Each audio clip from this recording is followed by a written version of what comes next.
Hi, Tracy Lewis from Stuff and Things. I am finally back with my RPI smaller membership video and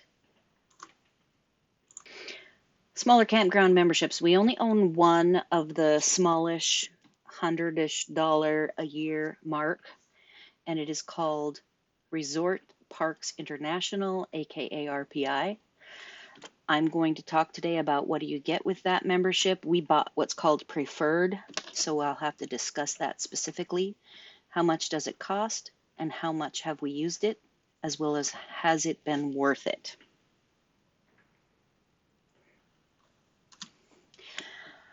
So for the non-preferred parks, because they have two programs, actually have three programs. They have a non-preferred program or the regular RPI, the preferred program, which is what we bought, and then a program that includes condo rentals, which we did not purchase. So it's a reciprocal use program.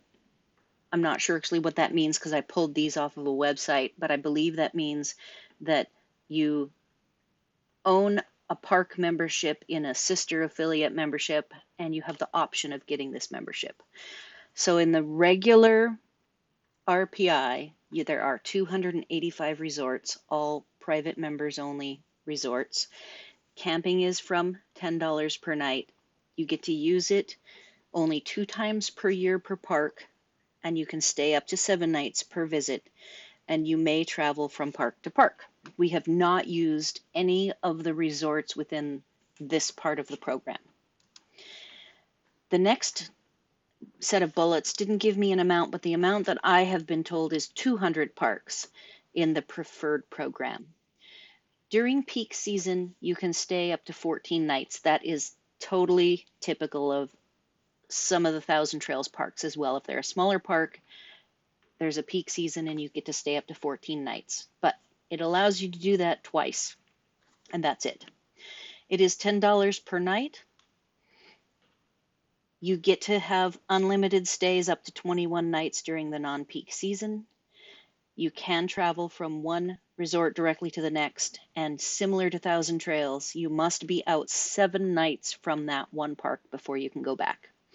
And typically I have found this to be true. You can reserve up to 60 days ahead of time.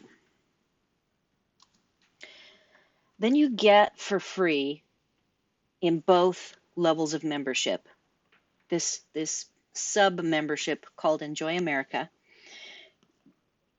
You get to stay unlimited number of visits, but it's all based on space and availability. There are no consecutive night limitations, so it says based upon availability. You get a half off per night off the rack rate, and there's no sense of 125-mile rule. That's from your home park. But I have found, so this last bullet is my experience, each park actually has its own limitations, its own peak seasons, its own number of nights, for instance. You either look online, they have a pretty good website, I like it. It's very similar to the demo that I gave with the map part of Thousand Trails, but it is definitely branded RPI. Equity Lifestyle Properties actually owns RPI as well as Thousand Trails. That's why there's some consistencies, although the call centers are very different and they're in different locations when you call them. So it's not like you're calling into one call center in the same building and one answers for RPI and the other answers for Thousand Trails. They are completely separate locations. You do have the ability of ordering a DVD or a printed catalog, and we're kind of old school. We really like our printed catalogs, and they only charge you for shipping. So we went ahead and ordered catalogs for RPI and Enjoy America, and we love having the printed catalogs to brainstorm if we don't want to have any electronics running or we're in the truck. Having that catalog handy in the truck has actually saved us more than once in our planning. Costs. It is $119 per year, and when we got our bill for this year, we had the option of saving $5 if we bought 2 years. And then Something I didn't know about that's not documented anywhere that I think it's really, really important for people out there in the world to know. There are smaller charges. It's kind of like they nickel and dime you, but it's not too bad even if you add everything up. So for $119 a year, you have to then pay for reservation credits. Whether you go online and make your reservation or you call the call center and make a reservation, you must have in your online account reservation credits, which you buy. You can buy them one at a time, 5 at a time, 10 at a time, 20 pack, or you can buy an annual passport. And I think the annual passport is something like $49. We ended up buying the 20 for 40 because it's $2 per. And the reason why we did that is the advice of the salesperson or this customer service representative. She was very helpful and very honest. She says if you end up not using it a lot, at the end of the year, your passport expires and whatever you used is what you used and you have to buy a new passport. So if you use more than 20 reservations a year, buying the passport is a good deal at $49. However, the 20 pack you can sell back to them if you know, it was our first year. We didn't know if we would be interested or not. So we went for the 20 pack knowing that if at the end of the year it wasn't for us, we could sell back before our membership expires. You can sell back reservation credits to them. So that's important to note. Kind of as a try before you commit thing, do not buy the passport. So in the other interesting expense, in addition to the $10 a day, pretty much most of them charge. They have maybe a 50 amp up charge or a daily reservation fee. So you can count on it being at least $14 a day for the most part. And they do eventually add up. And then there is also in certain states sales tax. We stayed in one place, we had sales tax we had to pay. And in another state, we didn't have sales tax we had to pay. So here's how we used it in 2017. My first bullet is wrong. We actually made 3 reservations. I discovered a third one later and added it in, but forgot to change that up above. First, we stayed in Klamath River for 2 nights. And because we were staying for only 2 nights, it was $10 plus the 4, plus the reservation credit of $2. And he only accepted check or cash. So I paid cash. The second reservation was for initially 2 nights. We ended up staying for 7, but I do remember that even the first 2 nights we paid with a credit card. And then we liked it so well. It was just a wonderful place. And we had been in really hot, dry weather in San Benito. And Delta Shores was like down in a really wet area. And it was very green. And we were just really starving for green, wet, and grassy.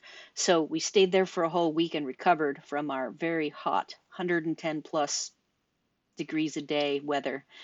And everything was charged on the credit card, so we had to pay the $2 res fee and then 7 nights, no sales tax. In both of the California ones, we didn't pay sales tax. Our third time we used it was later in the year. In fact, it was in the fall. We stayed 8 nights in Palm Springs, Arizona, paid our $2 res fee. It was $14 a night, and there was a small sales tax. Arizona is known for charging sales tax for tourists. So pretty much, I think in any campground you're going to stay at, you will pay sales tax. So we were also able to charge on a credit card. Then later on, as we further went along our journey toward Texas, the weather was really bad. As we hit Texas, it was raining, and we were going to stay at a rest area, and we found that we had tried to stay at a rest area the week before, and they were all closed, the 2 in a row that we tried to stay at. So we just camped on the side of the road. But with the weather being like it was, we didn't want to risk getting stuck at a rest area that was closed and having to stop somewhere on a side of a road overnight. So we did a walk-in at Mission RV Park in El Paso, Texas. They accepted EA, which is Enjoy America. They did not accept Passport America because in the Passport America big book, which is it's a small membership, which I'll talk about the small memberships next. They have a seasonal limit, and that ended on 9/30. But Enjoy America doesn't have a seasonal limit, so we paid $20.90. We had to pay cash, so always be ready if you're using these discount places. A lot of them will charge cash. I would even ask ahead of time, do you need cash? So you can know to get cash on your way there. Loved every one of our stays. Didn't have any problems at all with any of them. So our thoughts on RPI, we did renew it. Both RPI and Enjoy America worked great as filler in locations that didn't have Thousand Trails in our area, and Enjoy America worked good for spur of the moment. If we did not have Enjoy America, we would have had to pay $41, and that was just too much. We probably would have just stayed on the side of the road. If you calculate in California at about $40 a night after electric charges, because most of them charge for electricity in very northern California, we paid for our membership in 3 nights. So we renewed it for a year. We already have 2 reservations for our trip heading toward back home. We're going to use the reservation system in New Mexico, I believe. Maybe even, nope, in Texas, we're going to stay for a one-nighter using RPI. And we think it's a great membership. Can't say enough good about it. Best $119 to supplement. It's a great supplement. I think that sums it up. And I thank you very much. I will now work on the small memberships. If you enjoyed this project, please like this video. And if you want to see more, be sure to subscribe to my channel. Thanks for watching.